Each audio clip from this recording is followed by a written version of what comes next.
attains the form of Swarupam, the intrinsic essence or nature of the eternal soul. The Atma Para, or the Paramatma, the supreme, which is above the soul, the Paramatma, above or beyond.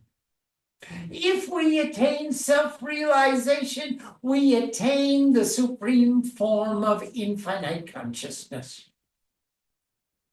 And the question is asked, then it doesn't matter if you are born again or not. Actually, there never was a time when you weren't born. You have always been. There will never be a time when you will not be. If so, you ask not to be born again. If you ask if not to be born again, that is a pretty foolish waste of a good wish. Rather, ask to be born again with pure devotion. There was never a time when you weren't born. You were Ajah. You were unborn. You were Chitastha. You were infinite. You are eternal. You are Sanatan. Then why would you ask not to be born again? When were you born again? You have always been here. You are without birth and without death and without decay. So it doesn't matter. If you ask not to be born again, you're wasting your wish. Ask to be born again with pure devotion. Srima speaks in Bengali and Swamiji translates. You have to come here. No, you can't go there. I can do it this way, I mean this way looking. You have to be both. There you are. Perfect. Srima speaks in Bengali. Shala. She did. She just spoke in Bengali. I bet you all the Hindi speakers can understand her too. She's been calling me that the last 50 years. Swami translates. You. I won't translate that. If you attain the realization of infinite consciousness, then your births will always be continuous. Every moment is your birth. Yeah. Yeah, that was what Srima said to Swami after she said Shala. And someone said, you will need a lot of candles for your birthday cake. And Ma says, your consciousness will be your candle. Everybody laughed at that. The intrinsic nature and the intrinsic form of the Supreme Soul is eternal liberation. Anyone reaching the Supreme Soul has eternal liberation, knows eternal liberation, is eternally liberated, whether they remember or not. Is it possible to forget that you are eternally liberated? The Swami asks Ma, if the Atma is one with the Paramatma, why would you make us forget that we are eternally liberated? Mother, this is getting confusion. Some laughter. If the Atma is one with the Paramatma, the individual soul is always in union with the Supreme Soul, then the individual soul must be eternally liberated as well. The only distinction between the individual soul and the Supreme Soul is the remembrance. A question, isn't it the limitations of consciousness which make us forget? The limitations of consciousness are called mind. And Kamala asked, so in order to go beyond, you have to lose your mind? And I think we have all lost our minds in listening to this conversation in the first place. Some laughter. I guess the objective of this conversation is to completely blow our minds. More laughter. The intrinsic nature of the Supreme Soul is eternal liberation. The individual soul is the express representative of the Supreme Soul, allowing us to remember that we are eternally liberated. Who can know what that means? And Srima sings in Bengali. Hey tumari jante pare. ये तुम्हारी जमीते करे ना जलाने पड़े कि तुम्हारी जमीते पड़े कत वेद वेदांत वेदांत तुझे अंधकारे तुम्हारे जानते पड़े ना जानने पड़े तुम्हारे जानते पड़े जग जगता सकली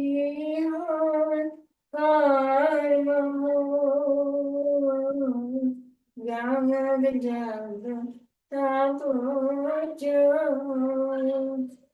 सबली है कर्म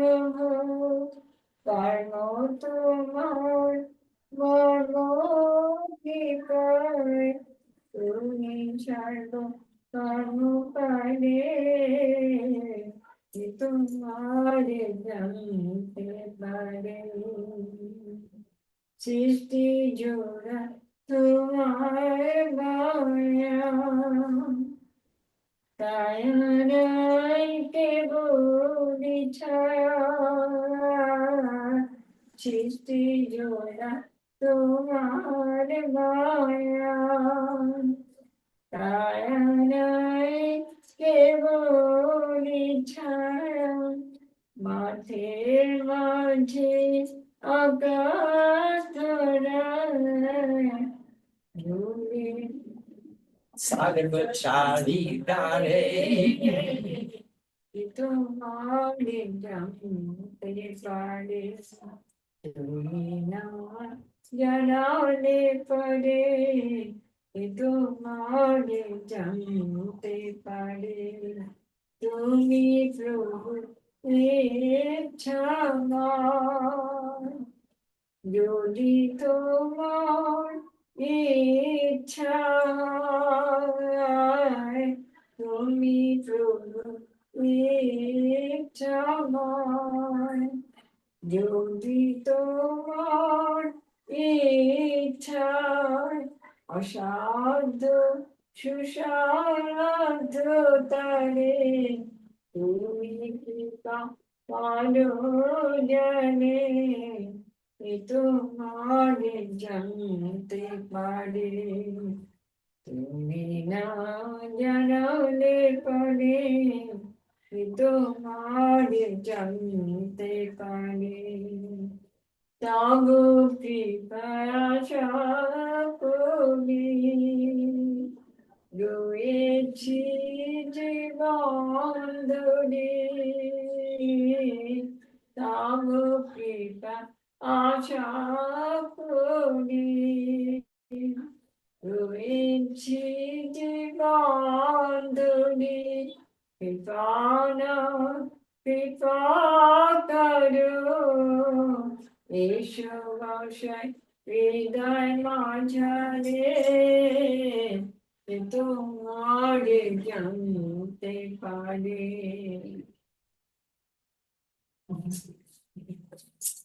Just like it was 40 years ago. Yeah. Yeah. When these satsangs were originally recorded, nothing has changed. She still has the capacity to mesmerize me every time she sings. And listen to what she was singing about. Swamiji translates. Who has the ability to know you unless you consent to teach them? There is no end to the books of wisdom. I find no end. But no matter how much I search, I don't find your light. Worship, sacrifices, and asceticism all are various forms of action. But can you be known through action? You who are beyond every action?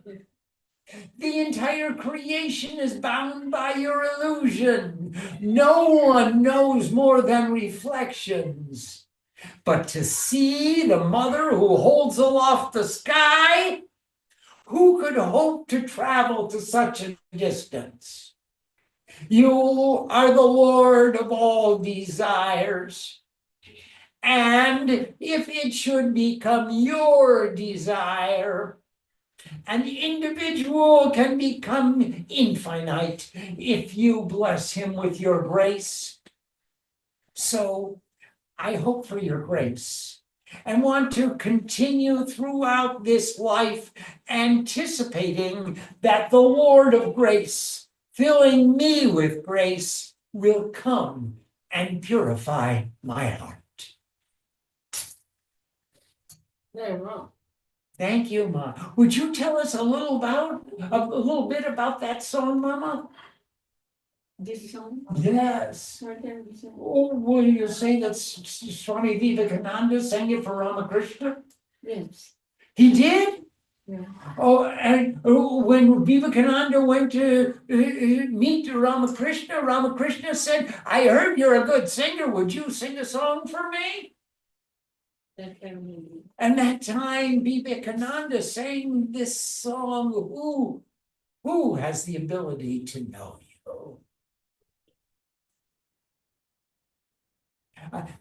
A question. In the song, it says, I hope for your grace and continue to anticipate. Earlier, you said that Kripa was do and get, and that is the grace. But in this song, it says, I hope for your grace. As if there is no action to be performed. And it also says that God cannot be known through any action, while on the other hand, you say it is through action that you get the grace. Yeah. Seems to be a bit confusing. If I remember that I am going to get the fruit of my karma, the grace will be that I always remember to do the right thing so I get the right fruit. I will always produce efficient action designed to get what I want to get rather than reacting emotionally and causing more trouble for myself. Shala. That would be the greatest grace, to remember that I'm going to get the fruit of my karma. Choose wisely.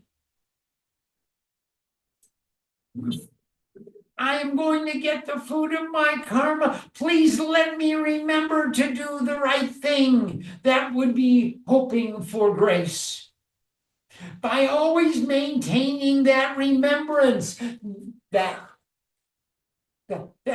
what I sow is what I shall reap. And therefore, I had better sow the right seed so I can harvest the right crop. I am receiving grace. If I can remember that. That is, grace is not something that descends on poor little old me who is not worthy. Grace is simply what I do is what I get. I hope for the grace means I'm hoping to do the right thing so I can get the right fruit. The behavior of excellence, Dharma. The behavior of excellence is to give respect through every action and to everything. When she was a young girl, Ma was sweeping up her house. After she finished cleaning, she tossed the broom into the closet. And thereafter she heard a voice. Hey, why did you throw the broom like that? That is the tool by which you clean. If you don't respect your tools, then how will you clean? Then Ma went and picked up the broom nicely and put it in the corner. She bowed to the broom and said, "Thank you, broom. You make everything clean." And the broom told her that if you give respect to every action that you perform, then you will become nitya muktasya. You will become the eternally liberated essence of the Supreme Soul by respecting your action. Wherever there is a form, there is a limitation of consciousness. If you exist in the manifested world of objects and relationships, you exist in the limitations of consciousness. As soon as you have an object obstructing limited space, you have a limitation to unlimited perception. Any object is a limitation. You would perceive without limitation if there were no objects. When you perceive with supreme consciousness, you see in all directions at once with no limitations. Ma means to measure. Maya, the measurement. Mahamaya means the great measurement. The great limitation. She limits, measures, defines consciousness. The space outside the container is the same as the space inside. The only difference is the container. The space inside is called Gatakash. And the space outside is called Maha-Akash. Maha is infinite, unlimited. Gat is a container or a limitation. Inside is Atma, outside is Paramatma. The essence is the same. If there were no container, you would see infinite space. So the container is Maya, or the limitation of consciousness.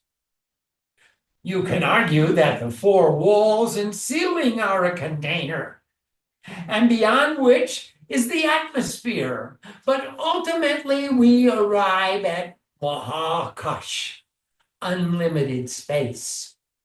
That unlimited space with no definition or limitation is where Maya remains devoid of limitations. A question: what are some of the obstacles to self-realization?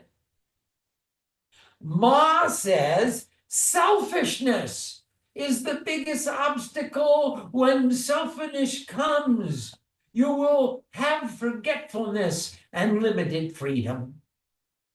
The best way to overcome selfishness is with sincerity. A question: can you take passion for an object and transform it into passion for the divine? Absolutely. You deify your object. If you are passionately in love with this beautiful lady, this one right here, take your passion and put it towards manifesting the highest respect in that relationship. Then manifest the highest respect for every action you perform, because you are performing that action for the perfection of that relationship. You will attain realization through respect in every action. I hope all of you understand that subject. All of us need to understand this subject. We all need to demonstrate sincerity of our respect because of the efficiency we show in our action. That is our love. That is our sincerity. That's called vyakulata, one-pointed attention, one-pointed focus. A sadhu is efficient, and efficient in every relationship.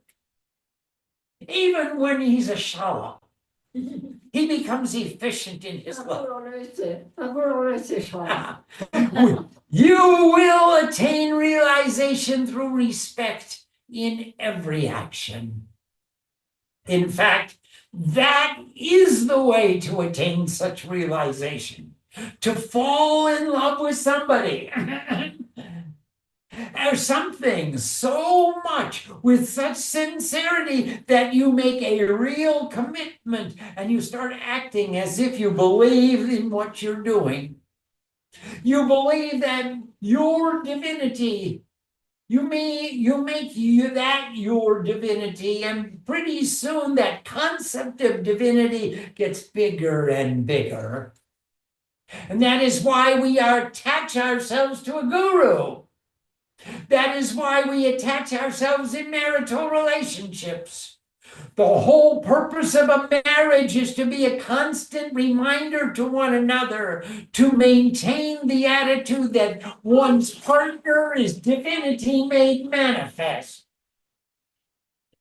I am going to go out into the world of men and get bumped around, but when I come home, at least there will be one goddess in my house who says, Lord Shiva, remember who you are. Sit down and let us worship together. Why else would anyone think to get married? Any other reason would be extremely transitory. Marriage is a contract to serve each other as a constant reminder that we are divine beings manifesting divinity in this divine world. Let us take the passion of our love for each other and make it divine and more divine, and let that divinity grow and grow and grow until it spills out of our little house into our temple, and spills out of our temple into our community, and spills out of our community and deifies the entire world.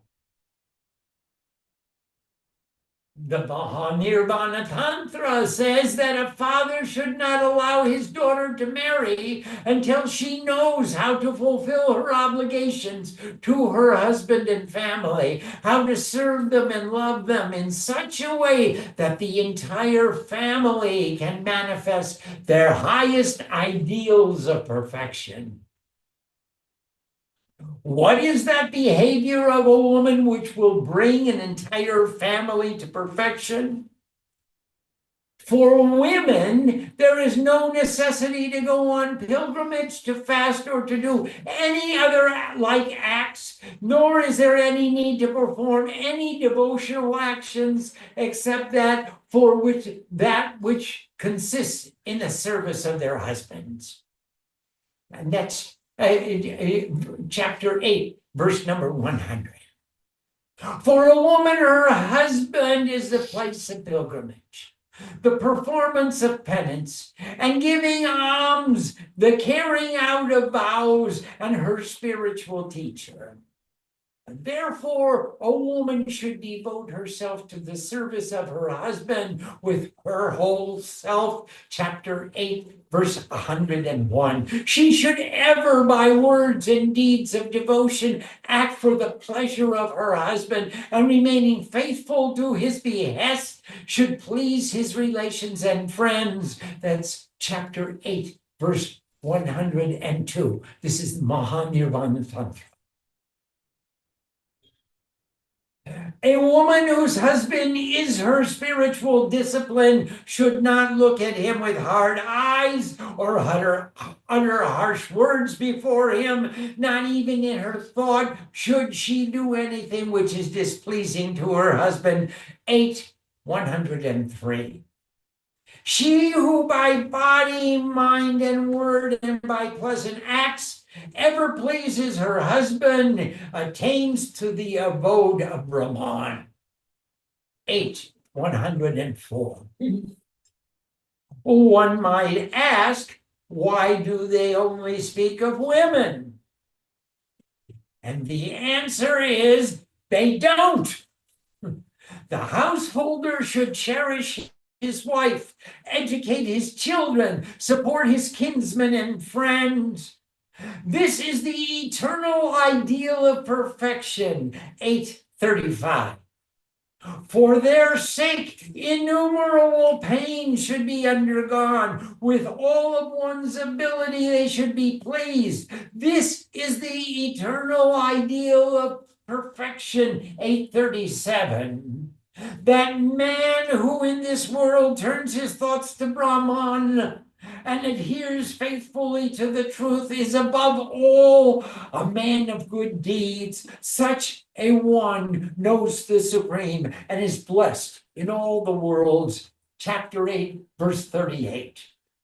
The householder should never punish his wife, but should respect her like a mother. If she is virtuous and devoted to her husband, he should never forsake her, even in times of greatest misfortune. 839.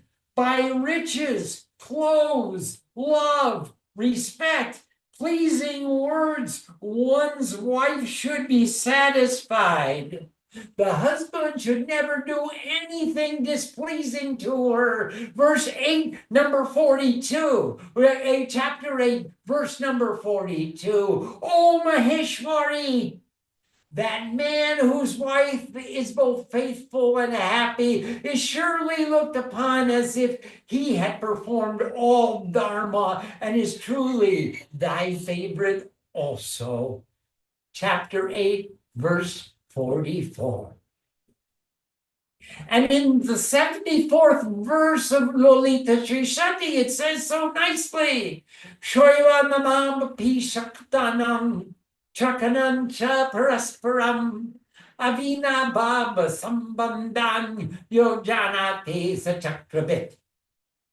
Shiva and Shakti revolve around each other mutually and reciprocally, bound together in inherent and essential character. Who understands this knows what is a chakra, knows what is a center of energy, what is the nucleus of a family, what is this the seed of a community.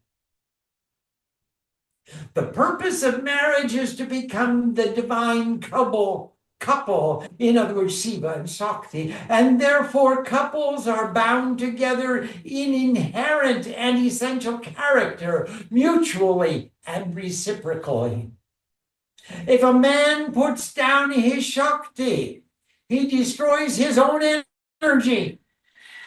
In order to be raised, he must raise others. What better place to begin than in our own divine partnerships?